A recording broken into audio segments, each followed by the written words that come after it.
Hi guys, this is CA Divyang Gyanchandani. Welcome back to our YouTube channel.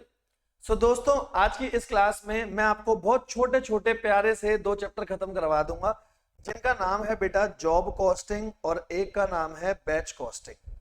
बहुत प्यारे chapter है बेटा, इसमें कोई नए कॉन्सेप्ट नहीं है. जॉब कॉस्टिंग में तो बेटा वही लगेगा जो आपने पूरी कॉस्ट शीट पढ़ रखी है ना, पूरी की पूरी कॉस्ट शीट यहाँ पर आएगी. आप एब्जॉर्प्शन रेट निकालना सीखोगे, ऐसी ही चीजें इसमें आएंगी.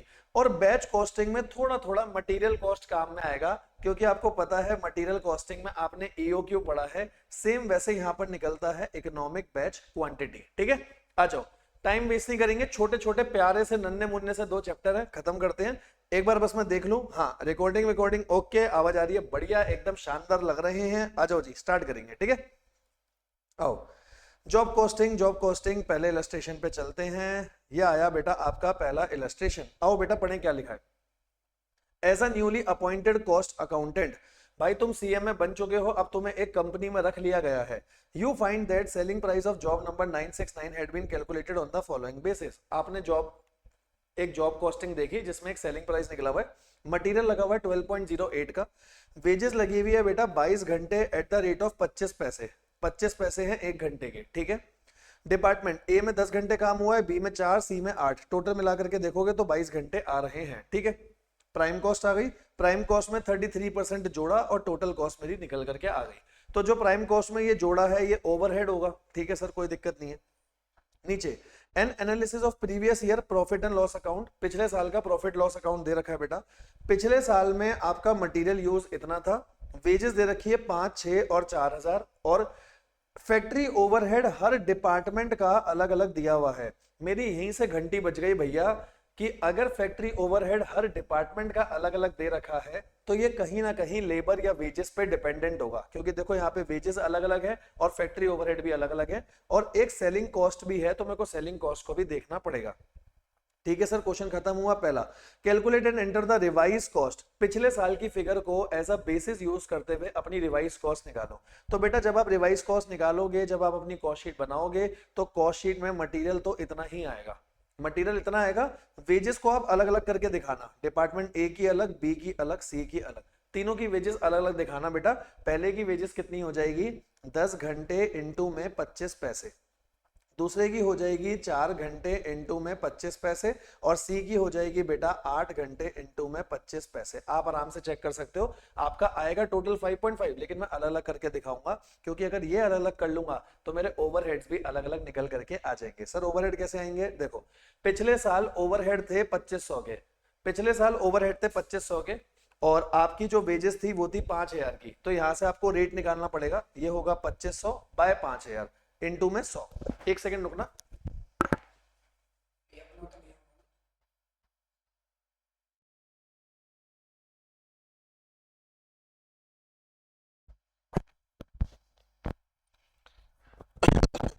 हाँ जी, देखो सही चल रहा है सब कुछ. हाँ सर बढ़िया चल रहा है, आ जाओ. तो यहाँ पर क्या है बेटा 2500 है, और 2500 को आपने डिवाइड करा 5000 से. ठीक है, क्योंकि 2500 फैक्ट्री ओवरहेड है, 5000 आपकी वेजेस है, तो यहाँ से मुझे पता चलेगा 50% ऑफ वेजेस, 50% ऑफ वेजेस मेरे ओवरहेड होंगे. कौन से डिपार्टमेंट के, ए के. ऐसे दूसरे के निकालो, दूसरे के आएंगे 4000 अपॉन में 6000, जो भी परसेंटेज आएगी. तीसरे के निकालो 1000 अपॉन में 4000, यानी कि 25% ऑफ वेजेस. तो ऐसे आपको बेटा कैलकुलेट करना पड़ेगा. आ जाओ आपको दिखा देता हूं. ये देखो, जब अपन ने अपना क्वेश्चन करा तो इन्होंने ना पहले वेजेस निकाल रखी है, इन्होंने मतलब ओवरहेड्स निकाल रखे हैं, है ना, और उसी के बेसिस पर आपको प्रीवियस ईयर की कॉस्ट शीट नहीं चाहिए, छोड़ दो प्रीवियस ईयर की कॉस्ट शीट. ये देखो आपने बनाया मटेरियल 12.08, ठीक है, वेजेस आपने तीनों की अलग अलग दिखा दी जैसे कि मैंने बता रखा था आपको. अब फैक्ट्री ओवरहेड कैसे आएंगे, जैसे इन्होंने फैक्ट्री ओवरहेड निकाले हैं, हम अपने फैक्ट्री ओवरहेड अलग तरीके से भी निकाल सकते हैं, क्योंकि क्वेश्चन में कहीं नहीं लिखा कि फैक्ट्री ओवरहेड को कैसे लेना है, तो अपन वेजेस पे ले रहे हैं. जैसे आपको बताता हूं, मैंने पहले वाले के निकाले थे 50% ऑफ वेजेस. तो जितनी मेरी वेजेस आ रही होगी ना, जितनी मेरी वेजेस आ रही होगी 10 का 0.25 तो आएगी 2.5, 2.5 की वेजेस है, अब 2.5 का 50% कर लो 1.25. तो ये देखो मैंने 1.25 करके भी दिखा सकता हूँ, दिखाऊं आपको. ये देखो 1.25 आ रहा है. ठीक है, अगले की वेजेस है 1, अगले की सीधा वेजेस उठाओ 1 और रेट ले लो. रेट हमने क्या निकाला था, अपन ने रेट निकाला था परसेंटेज में, जो कि अपना कितना आया था 4000 अपॉन 6000. कितना हो जाएगा भाई, करके देखूं. ये हो जाएगा 4000 अपॉन 6000, 66.67%। 66.67 मतलब 2/3 हो गया है ना, तो एक का 2/3 वही 66.67। ठीक है, ऐसी तीसरे की वेजेस है 2 और अपने निकाला था 25%, 2 का 25% हो गया 0.5। यहां तक सही है सब कुछ? हाँ सर यहां तक सब कुछ सही है। इतना क्वेश्चन हो गया। इतने क्वेश्चन के बाद अपनी फैक्ट्री कॉस्ट आ गई। जब अपनी फैक्ट्री कॉस्ट आ जाएगी बेटा तो आप सेलिंग कॉस्ट निकालोगे। देखो सेलिंग कॉस्ट कैसे निकालोगे, पिछले साल का डाटा देखो। पिछले साल सेलिंग का खर्चा था 30,000। देखो इससे पहले की टोटल कॉस्ट कितनी है, मतलब जिसको वर्क कॉस्ट बोला जाएगा, तो पहले की टोटल कॉस्ट जोड़ लो। 5 और 6 11 और 4 15, 15,000 ये हो गए। 15,000 ये हो गए मेरे, तो ये हो गया मटेरियल है 77,500 का। मटेरियल है बेटा 77,500 प्लस 15,000 प्लस 2500 के एक ओवरहेड और 4,000 और 1,000 मतलब 5,000। ठीक है, 1 लाख। 1 लाख तक की टोटल कॉस्ट आ रही है वर्क कॉस्ट, जिसपे 30,000 के सेलिंग के खर्चे हैं, मतलब 30%। सेम आप अपने में देख लो आपकी वर्क कॉस्ट कितनी है बेटा। तो मेरी वर्क कॉस्ट अभी तक की जो फैक्ट्री कॉस्ट टोटल आई है वो 20, तो मैंने 20 का 30% ले लिया यानी कि 6। सही है, सही है सर। इसके बाद उसने सेकंड पार्ट में बोला था आपको प्रॉफिट रखना है। ये देखो जॉब की कॉस्ट शीट बनाओ और प्रॉफिट रखो 10% का और फाइनल सेलिंग प्राइस बता दो। तो आपने प्रॉफिट रखा 10% का और उसके बाद आपका फाइनल सेलिंग प्राइस यहाँ पर निकल करके आ जाएगा। ठीक है, तो बेटा इस पूरे क्वेश्चन में इंपॉर्टेंट चीज क्या थी आपको ये बता देता हूँ। ये क्वेश्चन पहला ही इलस्ट्रेशन बच्चों को थोड़ा सा टफ लगता है कुछ नहीं, सिंपल सी बात है बेटा।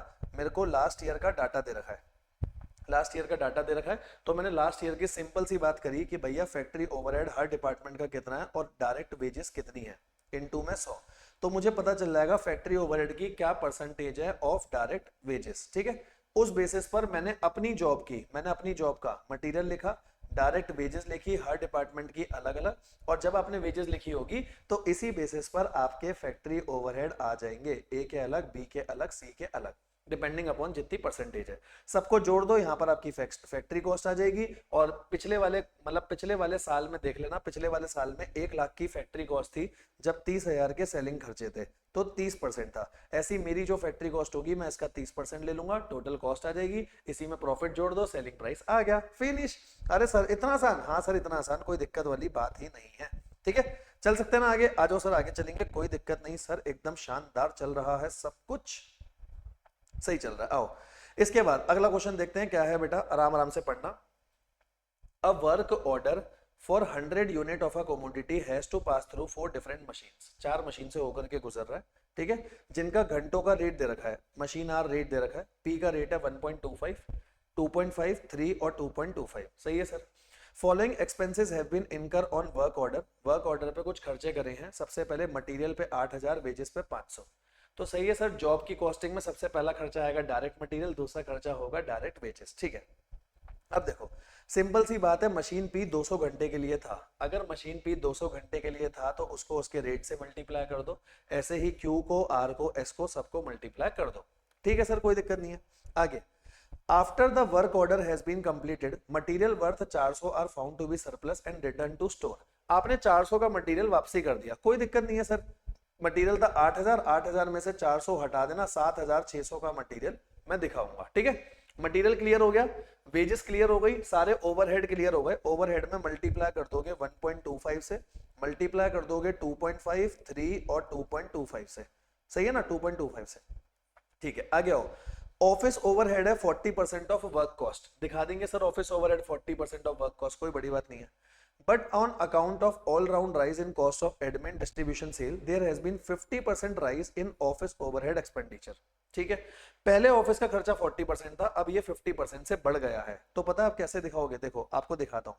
सबसे पहले मटेरियल दिखाया आपने, वेजेस दिखाया, कोई दिक्कत नहीं है, आपने सारे फैक्ट्री ओवरहेड दिखा दिए, ये आ गई फैक्ट्री कॉस्ट। यहाँ तक की बात सही है? यहाँ तक तो कोई दिक्कत नहीं ना, कोई दिक्कत नहीं। अब देखो इसके बाद ऑफिस के ओवरहेड थे बेटा 40%, ऑफिस के ओवरहेड थे 40%, जो अब 50% से बढ़ गए हैं, तो यहां पर आपको 50% इसका करना पड़ेगा, तो टोटल ये 60% हो जाएगा। 40 प्लस 50 90 मत करना, कह रहा है 40% थे, किसके? 40% थे वर्क कॉस्ट के। तो अब कितने हो गए हैं? जो पहले 40 थे वो अब बढ़ गए हैं। तो आप ऐसे समझो, पहले जो चीज 40 थी अब वो 50% से बढ़ गई है, 50% से, तो ये हो गई टोटल 60। तो अब मैं 60% लगाऊंगा, टोटल 60% लगाऊंगा। ठीक है, यहां तक तो कोई दिक्कत नहीं है ना? नहीं सर यहां तक कोई दिक्कत नहीं है। आगे आना इसके बाद। More over it is known that 10% of the production will have to be scrap as not being up to the specification and sales proceed of the scrap output will only be 5% of cost of sale. कुछ कबाड़ा निकला, उस कबाड़े को आपने बेच दिया और वो जो आपने कबाड़े को बेचा वो कितना है, कॉस्ट ऑफ सेल का 5%। आ जाओ, जो आपकी कॉस्ट ऑफ सेल है उसका 5% निकाल लो। ये देखो आपने ये सब जोड़ा, ये कॉस्ट ऑफ सेल आ गई, इस कॉस्ट ऑफ सेल का 5% यहाँ से माइनस कर देना क्योंकि ये स्क्रैप है, स्क्रैप है, कबाड़ा बेचा, मेरी कॉस्ट कम हो जाएगी, माइनस हो गया, ये आ गई टोटल कॉस्ट। अब इस टोटल कॉस्ट में वो जो बोलेगा प्रॉफिट वो जोड़ दो, 20% का प्रॉफिट जोड़ना है बेटा, टोटल कॉस्ट पे जोड़ दो और इसी को जोड़ने के साथ आपका सेलिंग प्राइस आ जाएगा। ठीक है, सेलिंग प्राइस आ गया। और अगर वो पूछे सेलिंग प्राइस पर यूनिट तो इसके अंदर 100 यूनिट थे, 100 यूनिट से डिवाइड कर दो। सर 100 यूनिट क्वेश्चन में दे रखा है क्या? हाँ सर दे रखा है, आपको दिखा देता हूँ, कहीं ना कहीं तो लिखा हुआ ही होगा। ये देखो सबसे ऊपर लिखा हुआ है कि वर्क ऑर्डर में 100 यूनिट है, अगर सेलिंग प्राइस पर यूनिट निकालना है तो 100 से डिवाइड हो जाएगा। सही है, चल सकते हैं ना आगे? हाँ सर चल सकते हैं, आगे आओ अगला क्वेश्चन। ठीक है, अगला क्वेश्चन क्या कह रहा है, आओ। The data pertaining to heavy engineering limited are as follow at the end of year 31 March 2022। Direct material दे रखा है 9 लाख, मटेरियल है इतना, वेजेस इतनी है, वेजेस के बाद सेलिंग डिस्ट्रीब्यूशन ओवरहेड है, एडमिन के ओवरहेड है, फैक्ट्री ओवरहेड है, प्रॉफिट है। तो कह रहा है कॉस्ट शीट बनाओ। अरे सर क्या पूछ लिया सर, इतनी आसान कॉस्ट शीट। आओ क्या करेंगे, डायरेक्ट मटेरियल, डायरेक्ट वेजेस, अगर डायरेक्ट एक्सपेंस होंगे तीनों को जोड़ के आती है प्राइम कॉस्ट, प्राइम कॉस्ट में जोड़ दो फैक्ट्री ओवरहेड तो क्या आ जाएगा, फैक्ट्री कॉस्ट या वर्क कॉस्ट, इसमें जोड़ दो ऑफिस के खर्चे तो कॉस्ट ऑफ प्रोडक्शन। ठीक है, और फिर इसमें जोड़ दो बाकी की चीजें, क्या दे रखा है, एडमिन, सेलिंग, डिस्ट्रीब्यूशन जो भी है सब जोड़ दो, इसके बाद आ गई कॉस्ट ऑफ सेल्स, प्रॉफिट जोड़ दो, क्या आ जाएगी, सेल्स। ठीक है, आओ एक बार आपको दिखा देता हूँ, फैक्ट्री ओवरहेड जोड़े, एडमिन के खर्चे जोड़े, कॉस्ट ऑफ प्रोडक्शन या सीओजीएस, सेलिंग डिस्ट्रीब्यूशन, पूरा हो गया। ठीक है सर, अब आओ अगले पार्ट पे। इसका अगला पार्ट ही मेन है बेटा, इसको पढ़ना ध्यान से। क्या बोला, 2022 में factory has receive a work order, it is estimated that material होगा 12 लाख का, लेबर होगा 7.5 लाख। ठीक है, तो मैं इसी के साथ साथ बना देता हूँ। अगले वर्क ऑर्डर की बनेगी, मटेरियल होगा 12 लाख, ये होगा 7.5 लाख, टोटल हो गया 19.5 लाख। ठीक है, अगली बार का वर्क ऑर्डर जो है उसके लिए। ठीक है, आगे चले यहाँ से। हाँ सर चलो। What would be the price of work order if factory intend to earn the same rate of profit on sales? Sales पे सेम रेट ऑफ प्रॉफिट रखना है जो पिछले साल था, रख लेंगे। Assuming selling distribution overhead has gone up by 15%, selling distribution के जो ओवरहेड है उसको 15% से बढ़ा देना। ठीक है, आगे लिखा है factory recover factory overhead as a percentage of direct wages. ठीक है, तो आप पहले का देखो, पहले फैक्ट्री ओवरहेड डायरेक्ट वेजेस का कितना परसेंटेज है, पहले फैक्ट्री ओवरहेड है 4.5 लाख, ये है 7.5 लाख की वेजेस। तो पहले चेक करो पिछले साल में फैक्ट्री ओवरहेड वेजेस का कितना परसेंट थे, 4.5 डिवाइडेड बाय 7.5, ये था 60%। अगर ये 60% है तो भैया यहाँ पर भी कितना रहेगा, 60%, 7.5 लाख का कर दो 60%, 7.5 लाख का 60% कितना आ जाएगा, 4.5 लाख, ये आ जाएगा 4.5 लाख, 19 और 4 23, ये हो गया 24 लाख। ठीक है, ठीक है सर। एडमिन के खर्चे कितने हैं भैया, एडमिन और सेलिंग के खर्चों को लेना है as a percentage of work cost, work cost की परसेंटेज पे लेना है। आओ ले लेते हैं वर्क कॉस्ट की परसेंटेज पे। तो एडमिन को लोगे वर्क कॉस्ट की परसेंटेज पे, ये तो दिख रहा है मुझे 20%, अगर ये 20% है तो मैं भी अपनी वर्क कॉस्ट का 20% ले लूंगा, मतलब 4.8 लाख। ठीक है, तो 24 और 4 कितने हो गए, 28.8 लाख, ये हो गया मेरा 28.8 लाख। ठीक है, इसके बाद है आपके सेलिंग डिस्ट्रीब्यूशन, सेलिंग डिस्ट्रीब्यूशन है 5.25, 5.25 को 21 लाख पे देखो क्योंकि वर्क कॉस्ट पे देखना था, 5.25 को 21 लाख पे, ये कितना आ रहा है बेटा, 5.25 को देखो 21 लाख पे 25%, ये है 25%। लेकिन बेटा सेलिंग डिस्ट्रीब्यूशन के लिए उसने बोला था इसको 15% से बढ़ा देना, यानी 40% कर देना। ठीक है, अब यहाँ मेरे हिसाब से ना, मतलब ये मेरा अपना पॉइंट है, वैसे तो इन्होंने क्या करा है, ये देखो ऊपर लिखा हुआ था सेलिंग डिस्ट्रीब्यूशन के खर्चे 15% से बढ़ रहे हैं, तो 25 और 15 40%, 40% लगाया होगा अपनी वाली वर्क कॉस्ट का 24 लाख का। तो अगर मैं 24 लाख का कर दूं, 24 लाख का मैं कर दूं 40%, ये आ जाएगा 9.6, इसमें आपने 9.6 जोड़ा तो 9.6 जोड़ दो 28.8 में 38.4 आ गया। ठीक है, और इसके बाद प्रॉफिट था, प्रॉफिट बोला सेल्स पे जो पहले परसेंटेज था, यहाँ देख लो प्रॉफिट जो है सेल पे कितना है, तो 6,09,000 का प्रॉफिट है जब सेल है 3654 की, है ना, जब है 3654 की तो 16.67 है। ठीक है, नहीं तो मैं अगर सेम रेट ऑफ सेल है तो कॉस्ट पे भी तो सेम ही होगा, कॉस्ट पे निकाल लो ना सीधा, क्योंकि मेरे पास भी तो कॉस्ट है ना भाई, 6,09,000 डिवाइडेड बाय 30,45,000, 20%, अगर 20% कॉस्ट पे है तो मेरी पे भी 38.4 पे भी 20% लग जाएगा, 38.4 पे 20%, 7.68, और ये आ जाएगी मेरी सेल्स प्लस 38.4, 46.08 की सेल आ रही है। आओ एक बार चेक करते हैं क्या 46.08 की सेल है। ये देखो भाई पूरा सही, सही है, कोई दिक्कत नहीं। पहले 60% वेजेस का दिखाया, 20% वर्क कॉस्ट का, यहाँ 40 कर दिया, 25 और 15 करके, सही है। और अगर same rate of profit on sale है तो कॉस्ट पे भी तो सेम रेट होगा। अब यहाँ पर मेरा मेरा एक अपना पर्सनल ओपिनियन है कि ना ये 15% डायरेक्टली नहीं बढ़ना चाहिए था, ये इस 25 का बढ़ना चाहिए था। जैसे हमने पहले करा था ना, तो 25 में 15% जुड़ना चाहिए था। तो पता है कितना आता, अगर मैं कर दूं 15% किसका, ऑफ 25, 15% ऑफ 25 3.75, और 25 और 3.75, मेरे ख्याल से ये 28.75% आना चाहिए था। पर इन्होंने क्या करा, इन्होंने एब्सोल्यूट टर्म्स में जोड़ लिया, 25 और 15 कर लिया। तो आप स्टडी मैट का सॉल्यूशन रेफर करना भैया, क्योंकि वो स्टडी मैट से ही आपका क्वेश्चन चेक करेंगे, ठीक है।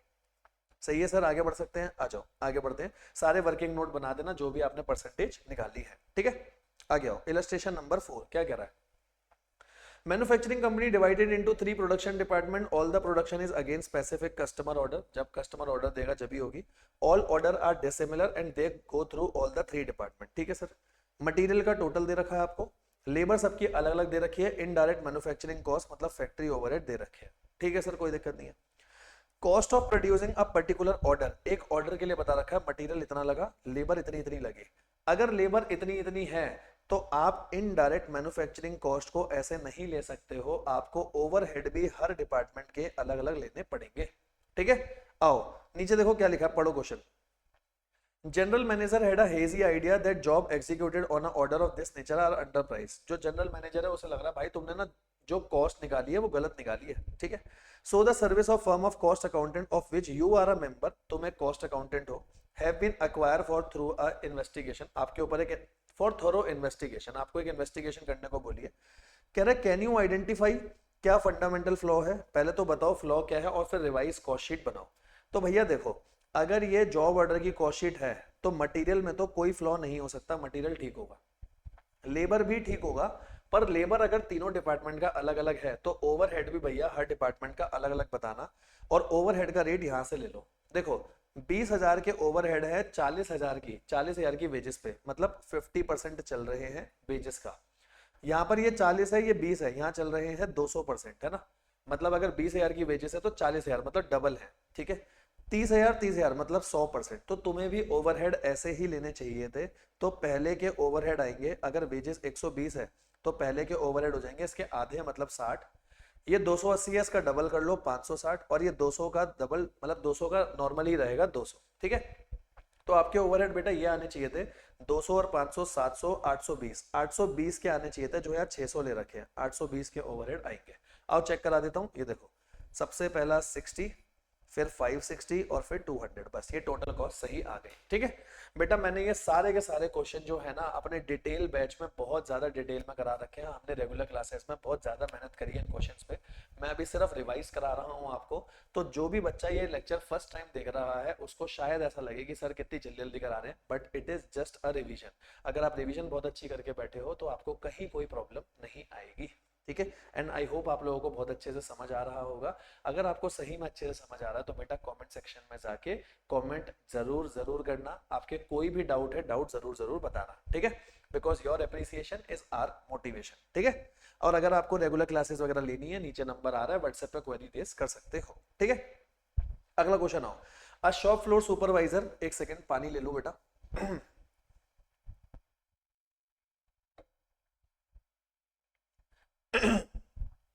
A shop floor supervisor of a small factory presented the following cost of job number this, determine the selling price। Selling price determine करने के लिए उसने डाटा दे रखा है बेटा, मटेरियल दे दिया आपको, वेजेस 18 घंटे है, सेम वैसे ही क्वेश्चन है, इसके 2.5 अलग करो, इसके 2.5 रुपए के हिसाब से, इसका भी 2.5 रुपए के हिसाब से, ठीक है।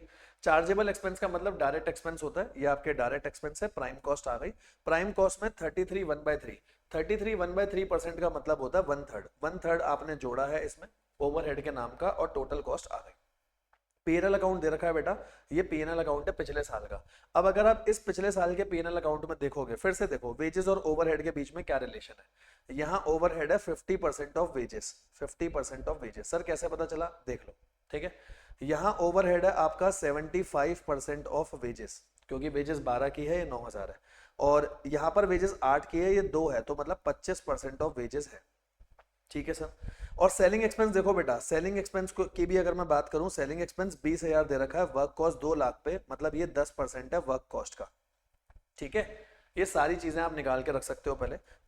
It is noted that average hourly rate सबका सेम है, बस उसने वही बोला रिकवरी रेट निकालो, सेम टू सेम क्वेश्चन हो गया बेटा, रिवाइज कॉस्ट बनाओ और ऐसे क्वेश्चन करो। तो बस आपको कुछ नहीं करना, आपको इसकी रिवाइज कॉस्ट बनानी है। रिवाइज कॉस्ट में मटेरियल सेम रहेगा, वेजेस सबकी अलग अलग निकालो। जब आपकी वेजेस सबकी अलग अलग आएगी तो ओवरहेड कितने कितने आ जाएंगे, जो हमने रेट निकाले 50, 75 और 25%। 50% ऑफ वेजेस, 75% ऑफ वेजेस और 25% of wages. Direct expense same आएगा, ठीक है। प्राइम कॉस्ट आ जाएगी, मतलब प्राइम कॉस्ट के बाद आपने ओवरहेड जोड़ दिया, फैक्ट्री कॉस्ट आ गई। फैक्ट्री कॉस्ट में सेलिंग कॉस्ट, सेलिंग एक्सपेंस जोड़ देना, इसका 10%, और फिर आपका पूरा क्वेश्चन हो जाएगा, कोई दिक्कत नहीं आएगी। ये देखो दिखा देता हूँ, सेम तरीके से कर रखा है, आप चेक भी कर सकते हो। 10% of work cost, total cost, profit add करके क्वेश्चन हो जाएगा। बिल्कुल ही फालतू क्वेश्चन था। और देखो बस अपन जॉब कॉस्टिंग के लास्ट क्वेश्चन पे आ गए 20-21 मिनट के अंदर अंदर, ठीक है। आगे चले, आओ बेटा, ये क्वेश्चन है भैया बढ़िया, इसको मार्क करना, वेरी वेरी इंपॉर्टेंट, मेरे हिसाब से तो बहुत बढ़िया क्वेश्चन है। स्टार्ट कर रहा हूं, देखो। कहां गया, ये रहा, आओ। In a factory following job costing method and extract from WIP as at 30th September, WIP दे रखा है 30 सितंबर का, तो आप WIP का मतलब अभी इस पे काम अगले पीरियड में भी होगा, ये 30 सितंबर का डाटा है, ठीक है। ये क्वेश्चन सीए में भी है। Job number 115, job number 118, job number 120। आपको बेटा मटेरियल निकाल के दे रखा है, आपको डायरेक्ट लेबर निकाल के दे रखा है, डायरेक्ट लेबर कितना कितना आएगा ये भी बता रखा है आपको, ठीक है। और आपको फैक्ट्री ओवरहेड कितने कितने लगे हैं वो भी निकाल करके दे रखे हैं, ठीक है सर, कोई दिक्कत नहीं है। आगे आ जाओ, मटेरियल यूज्ड इन अक्टूबर, अब अक्टूबर के लिए डाटा दिया, मटेरियल रिक्वेजिशन नंबर, जैसे हम स्टोर में जाते हैं तो मटेरियल को रिक्वेस्ट करते हैं ना, तो वो दे रखा है बेटा 54 मटेरियल रिक्वेजिशन नंबर, 55, 56 ऐसे सारे दे रखे हैं, और आपको जॉब नंबर भी दे रखे हैं, ठीक है। कॉस्ट अमाउंट भी दे रखा है आपको, सबका अमाउंट दे रखा है, ठीक है। कौन कौन सी जॉब पे यूज हुआ ये भी बता रखा है। A summary of labour hours, October में कितने कितने लेबर आवर लगे ये भी बता रखा है, जैसे यहाँ लगे 25, यहाँ 25 सारे दे रखे हैं। इनडायरेक्ट लेबर भी दे रखे हैं, बट इनडायरेक्ट लेबर मेरे को जॉब वाइज नहीं दे रखे, तो इनडायरेक्ट लेबर तो ओवरहेड है ना, तो ओवरहेड में मुझे अलग अलग तो चाहिए ही नहीं, मुझे तो ये चाहिए ओवरहेड के नाम के कितने कितने घंटे लगे, सीधा ये चाहिए, अलग अलग से मेरे को मतलब ही नहीं होता। यहाँ तो जॉब नंबर थी इसीलिए चाहिए था, ठीक है। अ शॉप क्रेडिट स्लिप, अब ध्यान से पढ़ना, a shop credit slip was issue in October that material issue under requisition number 54, जो मटेरियल आपका 54 रिक्वेजिशन नंबर में है was return back to store as being not suitable, तो जो 54 वाला है उसको आपने वापसी स्टोर में भेज दिया, तो भैया ये 118 नंबर जॉब में नहीं आएगा, 54 वाला तो हट गया, स्टोर में वापसी चला गया। अगला, material transfer note issue in October indicated that, जो रिक्वेजिशन नंबर 55 में है वो 118 का था, वाज डायरेक्टेड टू जॉब 124, मतलब मटेरियल रिक्वेजिशन नंबर 55 में जो मटेरियल गया है वो 118 जॉब का नहीं है, वो 124 जॉब का है, तो इसको भी 118 से हटा दो 55 वाले को, ये 118 का नहीं आकर के जॉब नंबर 124 का है, ठीक है। और ये तो रिटर्न ही हो चुका था, यहां तक सही है, हाँ सर सही है। आगे आ जाओ, आप क्वेश्चन में और क्या लिखा है बेटा, the hourly rate in shop A, shop A में आर्ली रेट 3 है, यहाँ पर 2 है, तो बेटा ये रहा, शॉप ए में हर जगह जो आवरली रेट चलेगा आपका वो 3 रुपए चलेगा, यहाँ हर जगह 2 रुपए चलेगा, वेजेस निकालने के काम आएगा, ठीक है। Factory overhead is applied at the same rate as in September, जितना सितंबर में लग रहा था सेम रेट पर लगेगा, तो आप ये देख लो सितंबर में जो ओवरहेड लगे थे वो कैसे लगे थे। सितंबर में ओवरहेड वेजेस का 80% है, चेक कर लो, वेजेस का 80% है ना भाई, यहाँ पर कितना बोलो, यहाँ पर भी वेजेस का 80% है, यहाँ पर भी चेक कर सकते हो वेजेस का 80% है, तो सिंपल सी बात है, जितनी मेरी वेजेस उसका 80% कर दूंगा, तो इनडायरेक्ट के जो घंटे दे रखे थे ये तो मेरे लिए रेलेवेंट ही नहीं है भाई, क्योंकि सीधा सीधा 80% उठा लूंगा, क्वेश्चन में साफ साफ लिखा है सेम रेट यूज करना है, ठीक है, कोई प्रॉब्लम नहीं है। आगे आओ, आगे क्या लिखा है इस लाइन को पढ़ना, जॉब नंबर 115, 118, 120 अक्टूबर में कंप्लीट हो गई, तो जो जॉब कंप्लीट हो गई है हमें उसी की कॉस्टिंग निकालनी है। आगे आएगा, you are asked to compute the factory cost. पहले फैक्ट्री कॉस्ट निकालो। It is the practice of the management to put 10% on factory cost to cover admin and selling. ठीक है, जितनी भी आपकी फैक्ट्री ओवरहेड आएगा उसमें 10% जोड़ देना। ठीक है, और टोटल कॉस्ट में 20% जोड़ देना प्रॉफिट के नाम का। What would be the invoice price of these 3 job. इन्हीं 3 जॉब के लिए बोला है। तो बेटा सबसे पहली बात, इन 3 जॉब के लिए जो पहले वाला खर्चा हो रखा है वो भी तो लोगे ना। तो देखो पहले तो जो इन 3 जॉब पे पहले का खर्चा हुआ है वो लेंगे। ये देखो मटेरियल लिया तीनों जॉब का, लेबर ली, ओवरहेड लिया। ये तो वो है जो सितंबर में खर्चा हुआ था, दिखा देता हूं। ये देखो, ये तो बेटा आपका वो खर्चा है जो खर्चा आपका सितंबर में हुआ था, एज इट इज उठा करके ले लिया। ठीक है, हाँ सर। अब अक्टूबर में देखना कौन कौन सी जॉब थी, 115, 118 और 120, यही थी ना। हाँ, अब अक्टूबर में खर्चा देखो, 115 का तो कोई खर्चा नहीं है मटेरियल का, पर 118 का ये वाला खर्चा तो है ना। ऊपर के दोनों तो चलो कट गए, तो हमें चाहिए जॉब नंबर 115, 118, 120। तो 118 का ले लिया, 120 का ये खर्चा ले लिया मटेरियल का। दिखाऊं, देखो ये जोड़ा होगा, मटेरियल के दोनों खर्चे जोड़े होंगे। देखो 115 में कुछ नहीं जोड़ा, इधर ये दोनों जोड़ दिया, इसको हटा दो। सही है, वो नोट के लिए दे रखा होगा, नीचे नोट डाला होगा उन्होंने। सही है, हाँ चल, हाँ सर सही है। आगे लेबर, तो देखो लेबर तो आप बहुत आराम से निकाल सकते हो ना। ये देखो 115 पे लेबर कितनी लगी, 25 को 3 से मल्टीप्लाई करोगे, इसको 2 से करोगे, 115 की आ जाएगी। ऐसे ही 118 की आ जाएगी, ऐसे ही 120 की आ जाएगी। ठीक है, ये देखो आपने निकाल दिया 115, 118 और 120 का। लेबर भी आ गया। जब लेबर आ गया तो ओवरहेड कितना होगा, पहले जैसा 80%, 80%, 80%। सही है, टोटल फैक्ट्री कॉस्ट आ गई। हाँ सर फैक्ट्री कॉस्ट आ गई, कोई दिक्कत नहीं है। टोटल फैक्ट्री कॉस्ट सबको जोड़ा, फैक्ट्री कॉस्ट, फैक्ट्री कॉस्ट में जोड़ना था 10%, कॉस्ट आ जाएगी। फिर इसी कॉस्ट में प्रॉफिट जोड़ना था 20%, 20% जोड़ते ही सेलिंग प्राइस आ जाएगा और आपका जॉब कॉस्टिंग यहाँ पर हो चुका है खत्म। लगा नन्ना मुन्ना सा चैप्टर, मेरे ख्याल से आधे घंटे में कर लिया अपन ने। हाँ, आधे घंटे से भी कम में ही हो गया, 4 मिनट बचे यहाँ भी। ठीक है, ये हो गया आपका पूरा का पूरा चैप्टर। ठीक है, टाइम वेस्ट नहीं कर रहा, बैच कॉस्टिंग पे आएंगे। 3-4 क्वेश्चन है, फटाफट खत्म करेंगे बेटा। आओ बेटा, सबसे पहले यहाँ पर एक कॉन्सेप्ट आता है इकोनॉमिक बैच क्वांटिटी का। जैसे इकोनॉमिक ऑर्डर क्वांटिटी का फॉर्मूला क्या होता है बताओ, आप बताओ। आप सुन रहा हूं, मैं सुन रहा हूं, जल्दी बोलो क्या है। ईओक्यू का फॉर्मूला, सर ईओक्यू का फॉर्मूला होता है 2AO अपॉन सी रूट में, इकोनॉमिक ऑर्डर क्वांटिटी। यहाँ ए का मतलब क्या होता था बेटा, annual requirement of raw material, है ना। ओ का मतलब ऑर्डरिंग कॉस्ट पर ऑर्डर, और सी का मतलब होता था carrying cost per unit per annum. सही बात है ना। डिट्टो सेम है इकोनॉमिक बैच क्वांटिटी, बिल्कुल सेम है इकोनॉमिक बैच क्वांटिटी। फॉर्मूला भी बिल्कुल सेम है, चाहे तो आप यही फॉर्मूला यूज कर सकते हो। यहाँ पर भी ए का मतलब है एनुअल प्रोडक्शन, बैचेस में कितनी प्रोडक्शन हो रही है। वहां ओ का मतलब होता था ऑर्डरिंग कॉस्ट, यहाँ पर सेटअप कॉस्ट हो चुका है कि मशीन को चालू करते हुए जो सेटअप कॉस्ट लग रही है वो। सी का मतलब वहां पे भी कैरिंग कॉस्ट था, यहाँ पर भी कैरिंग कॉस्ट है पर यूनिट पर एनम का। सही है, किसका निकालोगे, जैसे यहाँ होता था परचेज प्राइस का, यहाँ पर होगा कॉस्ट ऑफ प्रोडक्शन का। बस खत्म, डिट्टो सेम है। आओ पढ़ते हैं पहला क्वेश्चन। बेटा आपको एनुअल डिमांड दे रखी है, एनुअल डिमांड मतलब ये ए हो गया। सेटअप कॉस्ट दे रखी है, सेटअप कॉस्ट ओ होता है। मैन्युफैक्चरिंग कॉस्ट दे रखी है, कैरिंग कॉस्ट, कैरिंग कॉस्ट इसी का लगेगा 200 का 6%। 200 का 6% कर लो भाई, कितना आ रहा है, 200 का 6%, 12, ये आ जाएगा 12। अब आप लगा लो फॉर्मूला, तो EBQ का फॉर्मूला क्या होगा बताओ। EBQ का फॉर्मूला हो जाएगा 2AO अपॉन सी रूट में 2A है 2400, O है 100, नीचे आ जाएगा 12 रूट में, सॉल्व हो जाएगा। ये देखो दिखाऊं, 2, 2400, 100 और 12, 200 यूनिट आ गया। सही है बिल्कुल। कोई डाउट कोई परेशानी है तो पूछो, या बिल्कुल सिंपल। अरे सर आओ बेटा आगे चलें। इलस्ट्रेशन नंबर 8, ध्यान से सुनना। Customer has been ordering 90,000 special design metal column at the rate of 18,000 per order. 18,000 per order है बेटा, तो ये क्या हो गया ओ।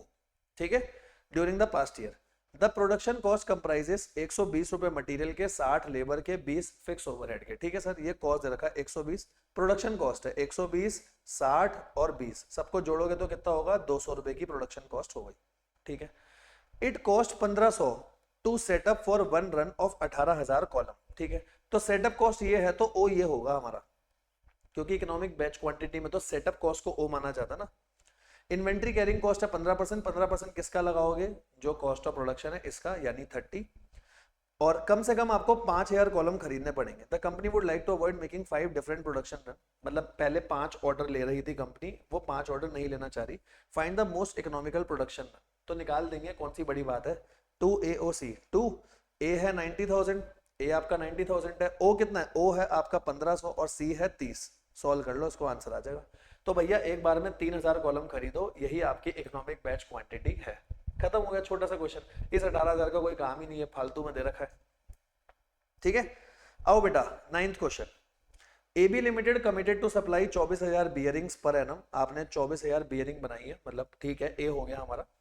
It is estimated that it cost 10 पैसा, 10 पैसे का मतलब है 0.10 as inventory holding cost per bearing per month, जबकि हमें कैरिंग कॉस्ट चाहिए होती है पर यूनिट पर एनम। तो ये 10 पैसा है एक महीने की, तो 12 से मल्टीप्लाई करके ये आ जाएगा 1 रुपए 20 पैसे। सही है। सेटअप कॉस्ट है 324, मतलब ऑर्डरिंग कॉस्ट दे रखी है बेटा 324 या सेटअप कॉस्ट। ठीक है, पहला ऑप्टिमम रन साइज पूछा, आप निकाल सकते हो। 2A है 24,000, ओ कितना है बेटा, ओ बोलो 1.20, नहीं ओ तो 324 है ना, और सी है 1.20। सॉल्व कर दो, चेक करो ये यार है, ये देखो सही है, 3600 बियरिंग्स आ गया। सही है सर, कोई प्रॉब्लम नहीं है। अगला, what is the minimum inventory holding cost. Minimum inventory holding cost कैसे निकालते हैं, मतलब कैरिंग कॉस्ट। कैरिंग कॉस्ट क्या होती है बेटा, एवरेज इन्वेंट्री, एवरेज इन्वेंट्री को मल्टीप्लाई करते हैं carrying cost per unit per annum. तो कैरिंग कॉस्ट तो आपके पास है 1 रुपए 20 पैसे, और एवरेज इन्वेंट्री कितना होगा, EOQ बाय 2 या EBQ बाय 2। 3600 आया, तो 3600 बाय 2 यानी 1800 इंटू 1.2 करके इन्वेंट्री होल्डिंग कॉस्ट आएगी। ये देखो निकाल रखी है ना, ऐसी तो निकाल देते अपन। और तीसरे पार्ट में कुछ नहीं करना, EOQ वर्सेस नॉन EOQ है। अगर आप 3600 ना मंगा के 6000 मंगाते हो तो एक्स्ट्रा कॉस्ट कितनी जाएगी, सेम कर लेना, EOQ वर्सेस नॉन EOQ, सारी कॉस्ट निकाल देना। OC और CC मेन होता है, वो निकाल देना, आपका आ जाएगा डिफरेंस। ये देखो ना, निकाल भी रखा है। ठीक है, कोई बड़ी बात नहीं है, बहुत नॉर्मल सा क्वेश्चन था। ठीक है, आओ बेटा कैसे निकलता है ये लो, मैं आपको बता ही देता हूँ ना। तो हमें कुछ नहीं करना होता बेटा, एक तरफ लिखोगे EOQ, एक तरफ लिखोगे नॉन EOQ, या निकालोगे ऑर्डरिंग कॉस्ट या सेटअप कॉस्ट, और दूसरी कैरिंग कॉस्ट। बस जब पेपर में नाम लिखोगे तो ऑर्डरिंग ना लिख के सेटअप लिख देना बस। कैरिंग कॉस्ट मैंने अभी आपको बताया, एवरेज इन्वेंट्री इनटू में carrying cost per unit per annum, है ना। और OC कैसे निकलता है, OC निकलेगा A अपॉन में ऑर्डरिंग क्वांटिटी जो भी है, जैसे EOQ में EOQ वाली, नॉन EOQ में दूसरी वाली, into ordering cost per order, एक ऑर्डर की, जो शायद 324 रुपए थी। हो गया क्वेश्चन खत्म, मुश्किल थोड़ी है। अरे सर बहुत सिंपल है सर। आओ आगे चलें। इलस्ट्रेशन नंबर 10 देखना बेटा, इलस्ट्रेशन नंबर 10 क्या है आपका, component gold is made entirely in cost centre 100, cost centre 100 है, दे रखा है। ठीक है, मटेरियल कॉस्ट इज 6 पैसा पर कंपोनेंट। बेटा मटेरियल की कॉस्ट यहां लिख रहा हूं, दे रखी है 6 पैसा, मतलब 0.06। ठीक है, each component take 10 minutes to produce, तो लेबर कितना लगेगा, 10 मिनट की जो भी लेबर कॉस्ट होगी वो लगेगी, क्योंकि 10 मिनट लगते हैं प्रोड्यूस होने में। मशीन ऑपरेटर को 72 पैसे दे रहे हो 1 घंटे के, मशीन ऑपरेटर को दे रहे हो 72 पैसे 1 घंटे के। सही है। मशीन आर रेट चल रहा है 1.5 रुपए, 1.5 रुपए 1 घंटे का चल रहा है मशीन आर रेट। ये मशीन का ऑपरेटर है और ये मशीन का रेट चल रहा है, क्योंकि मशीन चलेगी उसके भी तो पैसे लूंगा ना।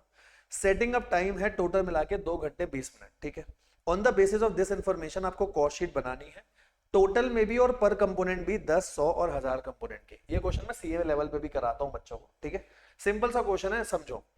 उसने बोला, कह रहा है एक तरफ दिखाना खाली प्रोडक्शन की कॉस्ट, एक तरफ दिखाना सेटअप की कॉस्ट। तो अपन क्या करेंगे पता, अपन कैसे बनाएंगे, एक तरफ दिखाऊंगा 10 कंपोनेंट, 100 कंपोनेंट और 1000 कंपोनेंट, और इधर दिखाऊंगा एक तरफ सेटअप और एक तरफ दिखा दूंगा बेटा प्रोडक्शन की कॉस्ट, और इसमें कॉलम बना दूंगा हर जगह per unit total, per unit और टोटल, पर यूनिट और टोटल। बस हो जाएगा क्वेश्चन। तो देखो कैसे होगा, एक बार आपको दिखा देता हूँ, जरा ध्यान से देखना, क्योंकि इसमें ना गलती होने के चांसेस बहुत रहते हैं। ये कैटेगरी ए क्वेश्चन है, इसमें कैलकुलेशन में ही मिस्टेक होने के चांसेस हैं, बहुत आराम आराम से समझना। देखो पहले प्रोडक्शन की बात करते हैं, पहले प्रोडक्शन। तो प्रोडक्शन कॉस्ट में पहली कॉस्ट दे रखी थी मटेरियल, जो था 6 पैसे। तो भैया मटेरियल 6 पैसे, तो पर यूनिट हर जगह सेम रहेगा, 6 पैसा तो पर यूनिट सेम रहेगा। टोटल में कितना होगा, इसको 10 से मल्टीप्लाई कर लो, इसको 100 से मल्टीप्लाई कर लो, इसको 1000 से मल्टीप्लाई कर लो। यहां तक तो सही है ना, ठीक है सर, ठीक है।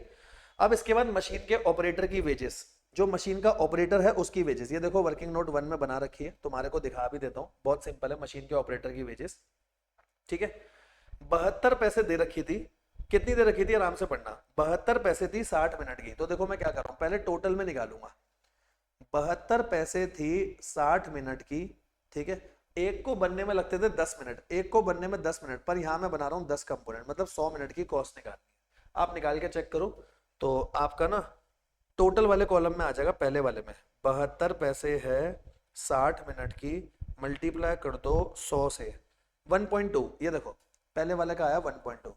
अगले में 100 की जगह 1000 मिनट की निकलेगी तो ये 12 हो जाएगा, फिर 10,000 की निकलेगी तो 120 हो जाएगा। पर यूनिट निकाल लेना डिवाइड करके, ठीक है।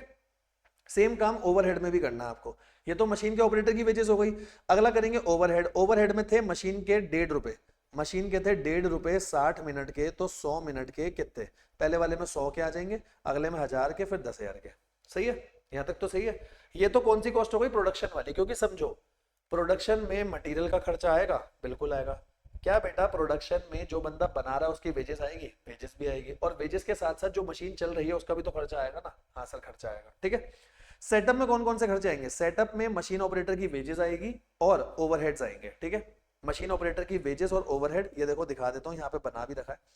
और दोनों किस पे निकलेंगे, 2 घंटे 20 मिनट पे, दोनों निकलेंगे 2 घंटे 20 मिनट में। ऑपरेटर की वेजेस आप दे रहे थे 72 पैसे, 72 पैसे के हिसाब से, तो 72 पैसे है 60 मिनट का, तो 2 घंटे 20 मिनट हो गए, मतलब 140 मिनट, ऐसे निकाल लो, सीधा निकल जाएगा, ठीक है। यहां पर था मशीन में 1.5 रुपए का रेट, 1.5 रुपए का रेट है 60 मिनट का, तो 140 मिनट का कितना आया, ठीक है। और ये जो भी कॉस्ट होगी, चाहे आप 10 कंपोनेंट बनाओ, चाहे 100, चाहे 1000, फिक्स कॉस्ट है, तो टोटल में सेम चलेगी। ये देखो, ये कॉस्ट आपकी टोटल में हमेशा सेम चलेगी, और पर यूनिट आप निकाल लेना, एक बार डिवाइड बाय 10, एक बार डिवाइड बाय 100, एक बार डिवाइड बाय 100, डिवाइड बाय 1000, ठीक है। तो कुछ नहीं है, दोबारा बता रहा हूं, ध्यान से सुनो। पहली कॉस्ट है प्रोडक्शन, प्रोडक्शन पे मटेरियल कॉस्ट निकाली, वेजेस की कॉस्ट निकाली, जो बंदा चला रहा है वो, और मशीन जो चल रही है वो, ओवरहेड, ठीक है। तीनों कॉस्ट ले ली। पर जो भी कॉस्ट बेटा मैं सेटअप, ऊपर वाले तो थे एक यूनिट को बनाने में कितना टाइम लग रहा है, पर नीचे वाले हैं सेटअप। सेटअप का मतलब है 2 घंटे 20 मिनट की कॉस्टिंग, तो 2 घंटे 20 मिनट पे मशीन के भी पैसे देने पड़ेंगे, और 2 घंटे 20 मिनट पे ऑपरेटर लगा हुआ है सेटअप पे, उसके भी पैसे देने पड़ेंगे। इसीलिए चाहे आप 10 कंपोनेंट बनाओ, 100 बनाओ, 1000 बनाओ, टोटल में हमेशा सेम चलेगा, ठीक है।